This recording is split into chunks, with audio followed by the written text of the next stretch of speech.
ایک موقع پر آپ علیہ السلام نے فرمایا جو شخص یہ چاہتا ہے کہ اس کی زندگی بڑھ جائے اور اس کی رزق میں وسعت اور کشادگی آ جائے، اس کو چاہیے کہ رشتہ داروں کے ساتھ صلہ رحمی۔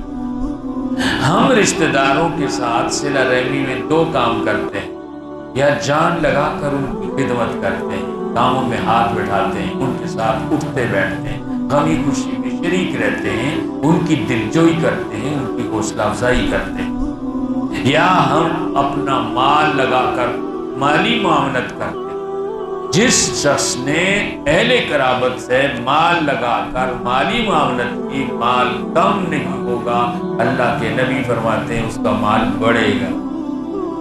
اور جو جان لگا کے اہل قرابت کی رشتہ داری کرے گا، کاموں میں ہاتھ بٹھائے گا، غمی خوشی میں ان کے ساتھ شریک ہوگا، تو مرے گا نہیں، اس کی عمر اور بڑھ جائے گی۔ دوستو، کون ہے جو دنیا میں زیادہ عمر نہیں چاہتا؟ ہر ایک چاہتا ہے مجھے لمبی عمر ملے، ہر ایک چاہتا ہے میرے مال میں وسعت اور برکت ہو۔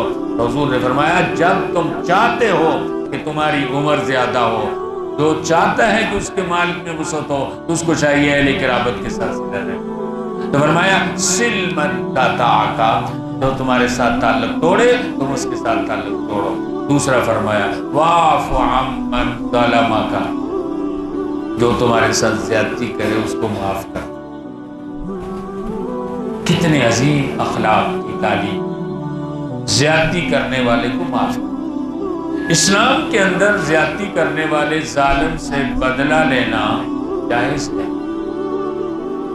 جتنا کوئی زیادتی کرے اتنا بدلہ لے سکتے ہو، لیکن ہزیمت اور اعلیٰ اخلاق یہ ہے کہ بدلہ لینے کے بجائے معاف کرو۔ حضور اکرم صلی اللہ علیہ وسلم کے چچا حضرت حمزہ رضی اللہ تعالیٰ عنہ کو غزوہ احد کے اندر بڑی بے دردی کے ساتھ شہید کر دیا گیا، ان کو مسلح کر دیا گیا، ناک کاٹ دی گئی، کان کاٹ دیے گئے، اعضاء کو ٹکڑے ٹکڑے کر دیا گیا۔ ہندا نے ان کا سینہ چیر کے، کلیجہ نکال کے، ٹکڑے ٹکڑے کر کے دھاگے میں پرو کے گلے میں ہار ڈالا۔ اس قدر بے دردی کا، شقاوت قلبی کا مظاہرہ کیا گیا۔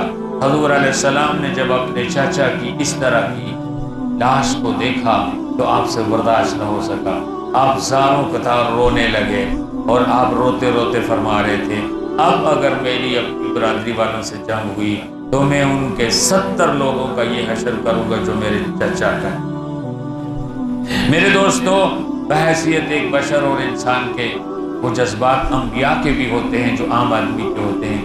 اسی وقت اللہ پاک نے سید الملائکہ حضرت جبرائیل کو بھیجا، فرمایا اللہ کے نبی، اللہ تو آپ سے انصاف کا تقاضا کرتے ہیں کہ آپ انسانیت کو انصاف سکھائیں، آپ ایک کے بدلے میں 70 سے کیوں انتقام لے رہے ہیں؟ وَإِنْ عَاقَبْتُمْ فَعَاقِبُوا بِمِثْلِ مَا عُوقِبْتُمْ بِهِ، اگر آپ نے بدلہ لینا ہے تو اتنا ہی بدلہ لیں جتنا آپ کے ساتھ ظلم۔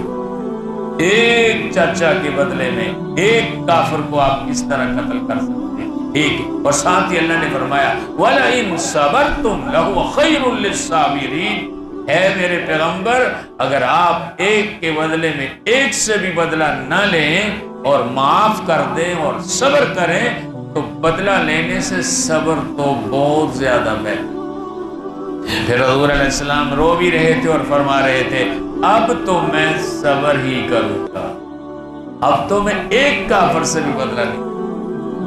رسول اللہ صلی اللہ علیہ وسلم کے چچا کو جن صاحب نے قتل کیا تھا، وہ آپ صلی اللہ علیہ وسلم کے سامنے اسلام قبول کرنے کے بعد بھی نہیں آتے تھے کہ مجھے دیکھ کر حضور علیہ السلام کو شاید چچا یاد آتا، لیکن آپ نے وحشی سے بدلہ نہیں جنہوں نے آپ کے چچا کو قتل کیا۔ یہ تھے میرے دوست حضور علیہ السلام کے اخلاق کے، نہ صرف یہ کہ آپ بدلہ نہیں لیتے تھے، آپ زیادتی کرنے والے کو معاف کرتے۔ تو فرمایا سل من قطعک، جو آپ سے زیادتی کرے، آپ کا تعلق توڑے تم اس کے ساتھ تعلق جوڑو۔ یہ اپنانے والی چیزیں ہیں۔ جب ہم حضور علیہ السلام کی اخلاقیات سے متعلق ان ہدایات پر اور ان تعلیمات پہ عمل کریں گے تو میرے دوستو پھر ہماری برادریوں کے سارے جھگڑے ختم ہو جائیں گے، سب فتنے نمٹ جائیں گے اور دنیا میں ایک جنت کا سا ماحول پیدا ہو جائے گا۔ کہ ہم قطع تلقی والوں سے تعلق جوڑیں گے اور زیادتی کرنے والوں کو معاف فرما دیں